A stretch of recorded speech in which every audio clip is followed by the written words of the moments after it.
does it feel to have been vulnerable like that in a room of 24,000 people and I don't know how many millions of people watching at home? It feels human, I think. I think being an athlete, people kind of disregard that side of us, the human side of things. And, you know, people say so many things like, you know, number 3 in the world and you're doing this or you're playing like this and you should be better and things like that. But like at the end of the day, like I feel like I've already, if I stopped and didn't pick up a racket tomorrow, I have a career that so many people would dream of. But I think I just showed people what it's like to be a human, and I have bad days, but I think it's more about how you get up after those bad moments and how you show up after that. And I think today I showed that I can get up after feeling the worst I've ever felt on the court. An ABC anchor has just learned the hardest lesson of his career.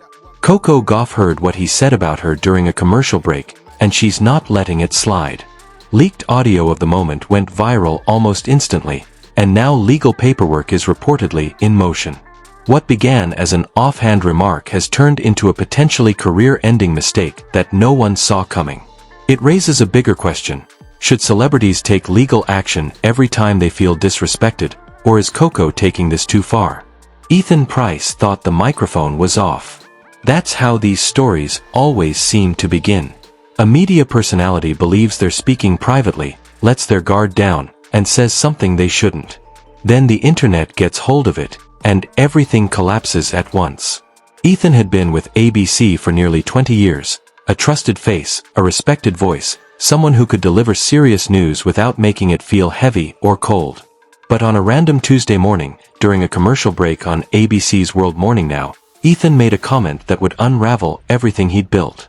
Laughing with his co-host, he casually said the words that would cost him his job, his reputation, and possibly millions in a lawsuit. You know, for someone so young, Coco sure acts like she's saving the world. It's just tennis, not a revolution. The clip was only 37 seconds long. The audio was grainy, clearly recorded off a phone or pulled from a raw feed, but the words were unmistakable. Within an hour of hitting Reddit, the clip had been shared more than 12 million times. Twitter erupted. Instagram comment sections turned into war zones. Everyone had an opinion, and most of them were not kind to Ethan. Because here's the reality. You can't say something like that about Coco Gauff in 2025 and expect it to be brushed off. Coco isn't just a tennis player anymore. She's a symbol, a voice for an entire generation. A young black woman using her platform to speak openly about issues that matter beyond sports.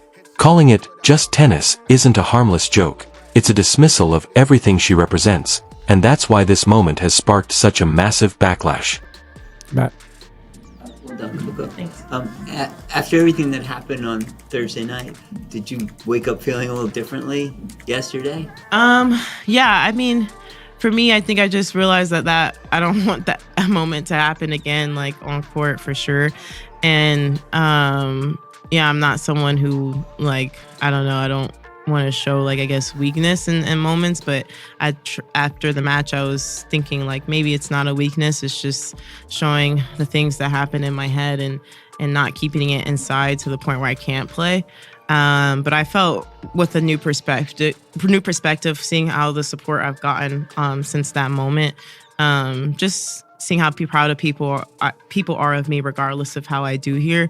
So today I felt a lot lighter going on court, and I hope to continue feeling that lightweight for the rest of the time here. The backlash was immediate and unforgiving.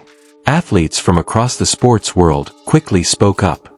LeBron James tweeted his support for Coco, while Serena Williams posted a story featuring Coco's face surrounded by fire emojis. Even people who don't follow tennis closely began weighing in, because the conversation had grown far bigger than sports. At its core, this wasn't just about a comment made during a commercial break. It was about respect, and about how young women, especially young black women, are treated when they dare to speak on issues beyond their profession. What are your thoughts about that overall? Yeah, I mean, I'm trying to be positive. I mean, after the match, I definitely was struggling in the locker room. I don't like losing, and yeah, I think for me, the main thing, I'm sure my team and everyone's gonna tell me, like, you know, you did well at Roland Garros. So ABC moved quickly to contain the damage. By Wednesday afternoon, the network suspended Ethan pending an internal investigation and released a familiar corporate statement about professionalism and inclusivity. It was standard damage control, but everyone understood what it really meant. Ethan was finished. In today's climate, you don't recover from something like this. One viral clip is enough to erase a decades-long career. Almost immediately, Ethan disappeared from public view. His social media accounts went silent. Twitter, once updated daily, stopped cold. His Instagram vanished. Even his LinkedIn was scrubbed clean of anything that might draw attention. It was full lockdown mode, almost certainly on the advice of lawyers and PR teams trying desperately to contain the fallout. Coco, meanwhile, said nothing, and that silence was deafening. She was in Shanghai preparing for a tournament while her phone exploded with calls from agents, publicists, family, and friends. The world was defending her, arguing about her, and turning her name into hashtags and headlines. Still, she didn't post a single tweet, statement, or cryptic story. When her coach found her sitting by the hotel window with headphones on and asked if she wanted to respond, she simply smiled and said, "Not yet. The court will be my reply." That mindset showed up immediately on the court. The following evening in Wuhan, Coco walked out for her semi-final match under intense scrutiny. Cameras searched her face for cracks. Commentators awkwardly tried to balance tennis analysis with the controversy hanging over the match. The pressure was enormous, and she responded by completely destroying her opponent. In just 78 minutes, she won 6-2, 6-3, playing with relentless aggression. Every serve had extra heat. Every ground stroke carried intent. She wasn't just winning points, she was sending a message. The crowd felt it. They chanted her name. Even her opponent applauded some of Coco's shots because they were simply unstoppable. That match became iconic, not because of the scoreline, but because of what it represented. Coco could have crumbled under the weight of the moment. Instead, she transformed the pressure into fuel. That's the difference between good athletes and great ones.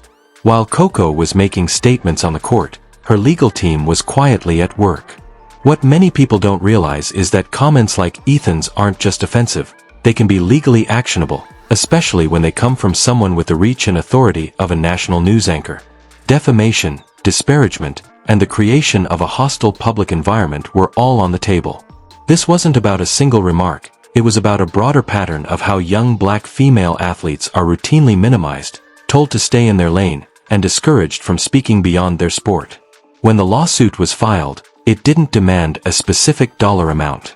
Instead, it demanded accountability, public acknowledgement of harm and real responsibility from both Ethan and ABC. That's what set this apart from typical celebrity controversies. Coco wasn't canceling someone online and moving on. She was using the legal system to set a precedent and make it clear that words carry consequences, especially when they come from people with power. ABC suddenly found itself trapped. Suspending Ethan was already an implicit admission that he'd crossed a line. Now the network was facing a lawsuit from one of the most popular athletes in the world, a lawsuit backed by massive public support and closely watched by sponsors. The financial risk wasn't limited to a potential settlement. Advertising revenue, brand trust, and long-term reputation were all on the line. Ethan's career was effectively over within days of the clip leaking, but now his financial future was also at risk. Depending on how ABC handled the case, they could distance themselves completely and leave him personally liable. His pension, his savings, and everything he'd built over 20 years could disappear because of 37 seconds of audio. The cruel irony is that Ethan likely didn't think his comment was a big deal. It was a casual, dismissive remark made during a commercial break, the kind of locker room talk people say when they think no one is listening. And that casual dismissal is exactly the problem. Coco has faced this attitude her entire career. Being told she's too young to have opinions. Being criticized for her activism. Being held to standards that male athletes are rarely subjected to. She's been patient and professional for years, but this moment was clearly the line. And many people felt she was right to draw it. Athletes are no longer expected to smile through disrespect just because it comes from someone with a big platform. Public reaction to the lawsuit was overwhelmingly supportive. The hashtag #StandWithCoco exploded once legal action was announced. Sponsors responded too. Existing deals were renewed at higher values, and new brands lined up to work with her. Companies understood what fans already knew. People want to support figures who stand for something. Coco's decision showed that her activism wasn't performative. She was willing to put real stakes behind her principles. Meanwhile, Ethan reportedly struggled to find a way forward. His lawyers urged him to settle quickly and issue a full apology, but settling would amount to an admission of guilt that could permanently end any chance of returning to media. Fighting the case meant months of negative headlines and the possibility of losing even more. There were no good options. That's what happens when you disrespect someone who has both the resources and the public support to hold you accountable. The case also sparked broader debates. Are networks responsible for what employees say during commercial breaks? Can someone be punished for comments they believed were private? Where does free speech end and professional responsibility begin? Legal experts disagreed, but most agreed on one thing. Regardless of the outcome in court, Ethan had destroyed his own career through carelessness. The timing mattered too. This happened in 2025, not a decade earlier. Cultural expectations have shifted. Younger audiences don't tolerate dismissiveness toward women and minorities, and they know how to mobilize online pressure quickly and effectively. ABC executives had to weigh all of that as they considered whether to settle quietly or fight publicly, and either choice carried consequences. A year later, Coco was invited to speak at the United Nations Youth Forum. She talked about social responsibility, visibility, and the idea that nothing is just anything when people are watching. She spoke about young girls learning what's possible by seeing role models refuse to be diminished. She said she didn't want to be remembered only for wins and losses, but for what she stood for, even when it was uncomfortable. The room gave her a standing ovation. Diplomats, activists, and leaders were on their feet. In that moment, it was clear that Ethan Price's comment had backfired completely. Instead of diminishing Coco, it elevated her. It gave her a bigger platform, amplified her voice, and made her even more influential. Ethan Price learned the hard way that you can't dismiss Coco Gauff without consequences. One comment cost him everything, and Coco's lawsuit ensured that lesson wouldn't be forgotten.